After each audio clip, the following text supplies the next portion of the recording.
Hello, I am Sir Henry Roderick Toppington IV, animal collector and cryptozoologist extraordinaire. I was 6 years of age when I first encountered Sasquatch.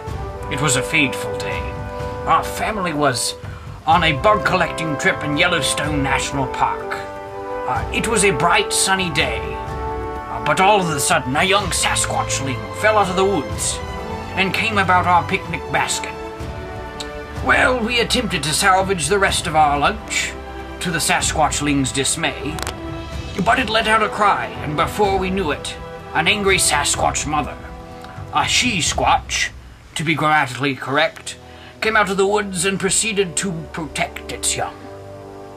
A vicious battle ensued. I was the only one to come out alive and sane.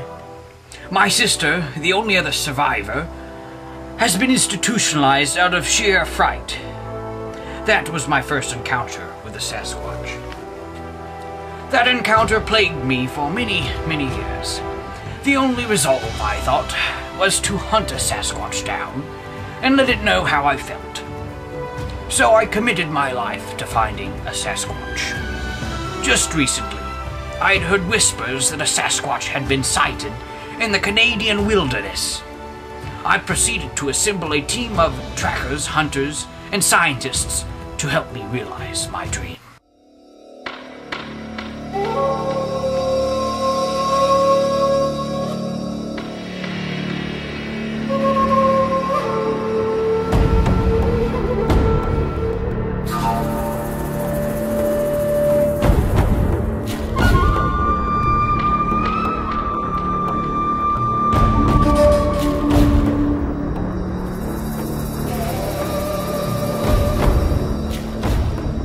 The first to join my expedition was an old friend of mine, Dr. Sonia Westhoff. We had met at a cryptozoological convention 4 years prior. Her specialty, of course, was in Sasquatch culture. Tell us about Sasquatch culture. Well, Sasquatches, they live a very lonely life because there are so few of them. So they don't interact much. It's when they do, it's a rare sight. But they like Sasquatches, they're quite good dancers. So they enjoy festivities such as dances and fairs and parties and that. They're very raucous partiers. And they tend to live in in huts forms of things. They build out of branches and mud and twigs and such. But they don't stay long in their huts. They'll break them down and move on and start over again. They're lonely, they tend to be depressed. We set it out into the Canadian wilderness on October the 23rd. Almost right away, we were hailed by a past acquaintance, Steve Grizzleback Gregory, a sponsored outdoorsman and survival expert. Bloke, his name is Grizzleback. I met him 2 years ago on the Great Britain Zoological Society's first meeting of the first semester. It was a very great session, but he's very knowledgeable about Sasquatch. Oh. My, what an interesting piece of art that is. Look at that. I hear you're looking for a Sasquatch. Bloomers! My goodness, he scares me half to death. Well, hey there, Toppy! Oh, it's Grizzleback himself. My, what an honor! What an honor! Who's the little lady? This is Dr. Sonia Westhoff. Precisely. All right. Tell us a little bit about about this adventure after the Sasquatch. Well, information travels around, you see, and I knew you were looking into a Sasquatch, a possible Sasquatch adventure, and I've got my sources. So I was like, well, this is Toppy. This is good old Toppington. He's been my friend for years, my fellow conspirator. And so I decided I'd venture up to the Canadian wilderness and help you out. But I had to leave about 2 weeks early so I could walk there on my own. Because, I hate cars. I hate them. They smell bad.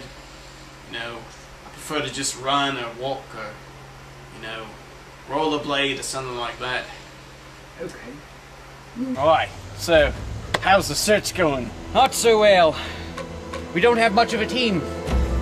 I've been trying to assemble a team of the greatest cryptozoologists, zoologists, whatevers in the land. But I have not Sounds succeeded. like you need a hunter. That's I got right. just the chap. All right. His name is McToothclaw. Sounds like a swell fellow. Well, They say he had a run-in with a Sasquatch nigh on 10 years ago, and it's changed his life. all He's right. been obsessed with it since. He might be just the chap for us. He sounds like a swell fellow. Well, let's go find him. Off we go. Hit the trail.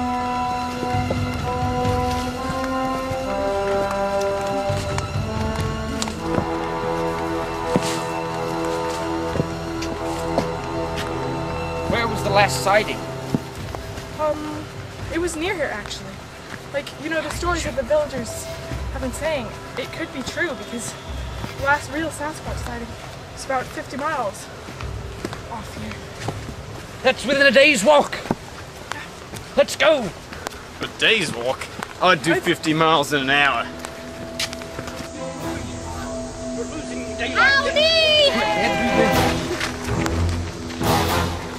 McToothclaw. He's a right shady character. Watch your step if you're around him, but he's the best in the trade. No one's faced as many Sasquatches as he has. Well, sounds like a swell fellow. Just one thing. Don't mention Sasquatches again. Oh. Unless you absolutely have to. All right. It's a bit of a sore subject. Okay. Alright, there he is.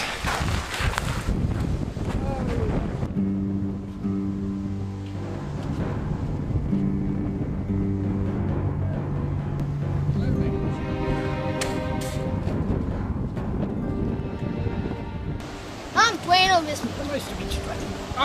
Toothclaw.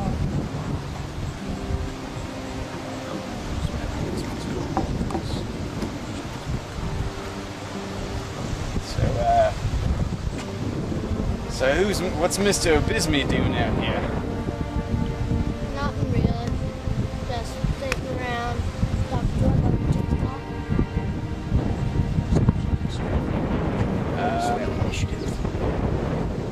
Well, we'd like to recruit you for our cause. We're looking for the great, abominable.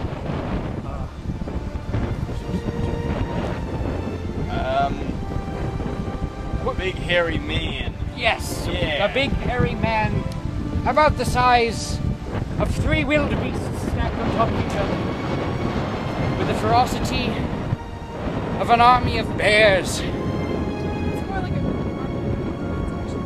Yes, what she said. But we need you to find it. Mr. Obisme, do you know your way around these parts? Yes. You got a boat for rent? Yep. Alright. All right. Looks like we've now got ourselves a river guide. All right, well, let's go then. We're losing daylight.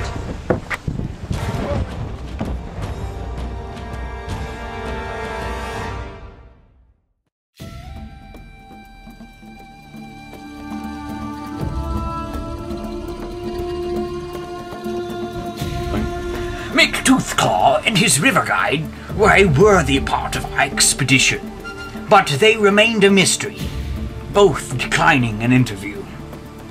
We headed further north via river.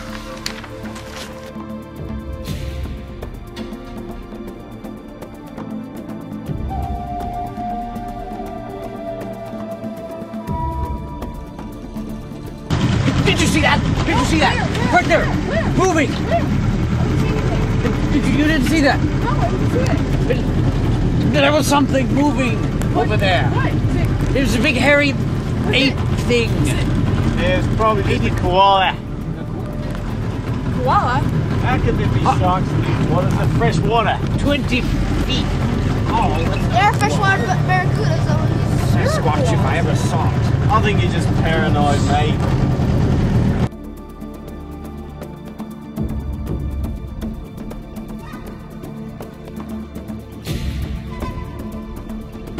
You know, I believe this kind of swamp, it's It's been known for the amount of Sasquatch that live here. Goodness. They like this type of water. Very inhospitable. Well, Sasquatch territory if I ever saw it. I reckon we can see one. Sasquatch? Sasquatch killed my brother. Ah, so that's why you hate him so much, eh, Toothpaw? I reckon you'll be meeting one yet. I don't like the sound of these Sasquatches. They sound a little bit dangerous to me. Boy, you're just a little paranoid is all. You'll be alright. Well, what can you tell us about Sasquatch interaction? Well, it's hard because there's so few Sasquatch, but a pack of 6 Sasquatches, that's called a pod. And then more than 6 tends to be called a possum, and less than 6 is a peck. And Sasquatch, but when they meet each other, it's an amazing sight. It's one Sasquatch, he will bow to his left or his right, but tests have shown that it's usually his right, and we're not quite sure why this is, but we have a feeling it is something to do with the rotation of the Earth. Oh, fascinating. So while one Sasquatch is bowing, the other Sasquatch takes its third finger, because Sasquatches have a hand like humans with opposable thumbs and 5 fingers. Brilliant. And so it would be a ring finger on a human, and they stick the ring finger up its nose.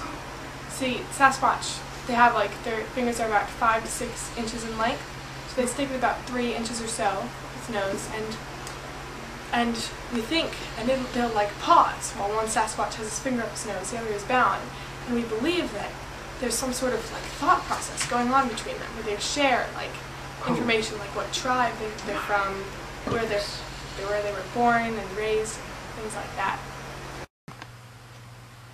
As we came to the mainland, we stumbled upon a strange cabin in the wilderness.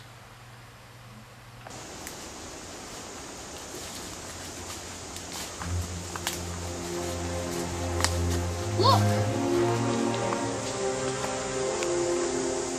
Yes. It looks mighty suspicious. You're just paranoid. What do you reckon's up there? Maybe it's from the olden days, the settlers. Let's go check it out. Alright.